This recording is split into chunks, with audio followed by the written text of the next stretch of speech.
शुद्धतेची खात्री आणि परंपरेचा विश्वास घेऊन आले आहेत कैलास आडगावकर ज्वेलर्स। आकर्षक डिझाईन्स, उत्कृष्ट कारागिरी, लग्न, सण उत्सव आणि अविस्मरणीय क्षणांसाठी कैलास आडगावकर ज्वेलर्स, जिथे सौंदर्याला मिळतो विश्वास।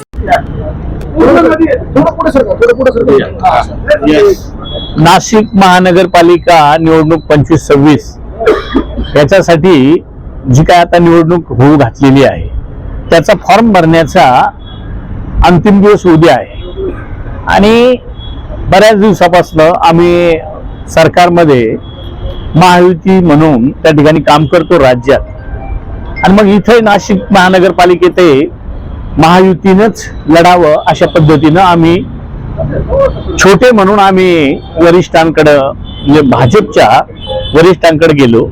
त्यांनी वेगवेगळ्या प्रकारे आम्हाला इथले पदाधिकारी असतील, इथले आमदार महोदय असतील, त्यांच्या बरोबर बसायचं सांगितलं। त्या पद्धतीनं आम्ही बसत गेलो, परंतु त्यांच्याकडून नंतर कुठल्याच प्रकारचा आम्हाला दिलासा किंवा वाटाघाटीच्या संदर्भात किंवा महायुतीच्या संदर्भात कुठलीच चर्चा त्या ठिकाणी झाली नाही आणि म्हणून आम्ही आजपर्यंत आतापर्यंत त्या पद्धतीनं वेटिंगला होतो। पण मग नाईलाजानं आम्ही तर बाबा आपण सरकारमध्ये एकत्र आहोत, मध्यंतरी झालेल्या विधानसभेच्या निवडणुका तेव्हा आम्ही आघाडीनं महायुतीनं लढलो, आता सुद्धा तसं होईल। कारण इथं नाशिकमध्ये ज्यावेळेला विधानसभेची निवडणूक लागली त्यावेळेला सगळे आमचे आमदार असतील, पदाधिकारी असतील, सर्वांनी मिळून भाजपला त्या ठिकाणी मदत केली, चांगलं भरघोस असं यश मिळालं ना। आम्हाला ती अपेक्षा होती की इथं आम्हाला सुद्धा त्या ठिकाणी सामावून घेतलं जाईल, परंतु कुठल्याच प्रकारची चर्चा त्यानंतर झालेली नाही आणि म्हणून आम्ही ठरवलं का शिवसेना शिंदे साहेबांची आणि NCP अजितदादा गट त्यांनी आपण एकत्र येऊन आमच्या बसून एक 2-4 दिवस चर्चा झाल्या आणि त्या पद्धतीनं आम्ही एकत्र येऊन शिवसेना आणि NCP एकत्र येऊन आणि ह्या निवडणुकीला सामोरं जाण्याचं आम्ही ठरवलेलं आहे।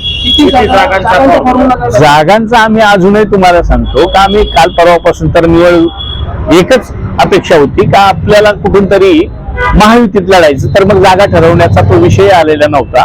परंतु आता आमची चर्चा सुरू झालेली आहे। आम्ही आज रात्रभरात पूर्ण जागांचं कमी जास्त प्रमाणात पुढे मागे होऊन पण आम्ही सामंजस्यानं त्या ठिकाणी तो प्रश्न सोडून आणि निवडणुकीला सामोरे जाणार आहोत। त्यांनी किती जागा मागितल्या? राष्ट्रवादी मागायचा विषय चाललेला नाही, द्यायचा विषय आलाय नाही। कोणी कोणाकडे मागायचं याच्यापेक्षा मेरिटिव्ह जे काही इलेक्टिव्ह मेरिट ज्याला असेल अशा ठिकाणी कोणाला कमी होतील कोणाला जास्त होतील तसं काय अजून हे नाही, पण निवडून आलं पाहिजे या दृष्टीनं आम्ही उमेदवारी देणार। संख्याबळ कमी जास्त होऊ शकतो।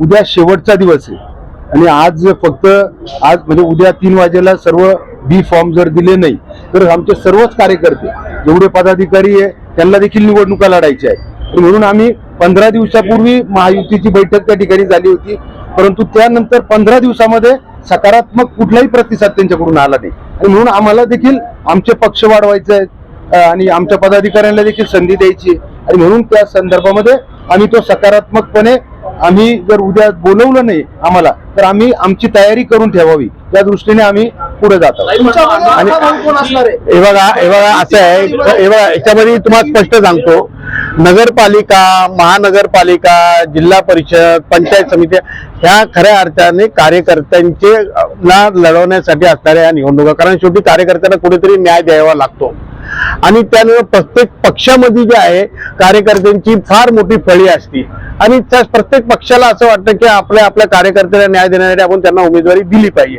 त्याच्यामध्ये जे आहे प्रत्येक पक्षामध्ये काही उमेदवार जास्त आहेत, त्यांना वाटतं की नाही आता आपण आपल्या जर कमी केले तर मग आपल्या बाकीच्यांवर अन्याय होईल, तर अशा रीतीचं जे आहे सगळं कुठे ना कुठे काही लोकांना अन्याय होईल, भेदभाव होईल अशा सगळी भीती असते। त्याच्यामुळे प्रत्येक पक्षाला वाटतं की आपले कार्यकर्ते जे आहे निवडणुकीला उभे राहिले पाहिजे, लढले पाहिजे। LCN न्यूज साठी रोहन दानी, नाशिक।